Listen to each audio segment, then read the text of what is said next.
Odisha staff selection commission सामने आज BEd करिथिबा हजार हजार छात्र छात्री सेमानकर मेरिट लिस्ट बाहरिबा तुरंत दाबी करी एठी 8 दिन हैला गणधारण में बसछंती। काहेकि ना हिंदी संस्कृत ओडिया एवं आर्ट सब्जेक्ट रे एमानकर मेरिट लिस्ट बाहरिया दरकार। एमाने 2023 मसीह अपेक्षा कले 25 मसीह परीक्षा है ताको कोर्ट केस रे बातिल है पुणी प्रिलिम है पुणी परीक्षा है साइंस स्टूडेंट मानू दे सारे किंतु यही पिला मानू एत पर्यंत दौना।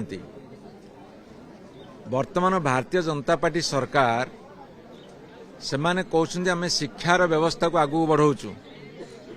हजार हजार संख्यार पदवी खाली थाई शिक्षक पदवी खाली थाई पिला परीक्षा दे सारी मेरिट लिस्ट की अपेक्षा करी तथापि भी माने बाहर करूना। तापरे सरकार संवेदनशील नुहंती। भारतीय जनता पार्टी ओडिशा सरकार संवेदनशील नुहंती। जदि हजार हजार बीएड करिथिबा पिला मानकु से माने न्याय दे पारुना एमाने शिक्षा को कौन न्याय देबे।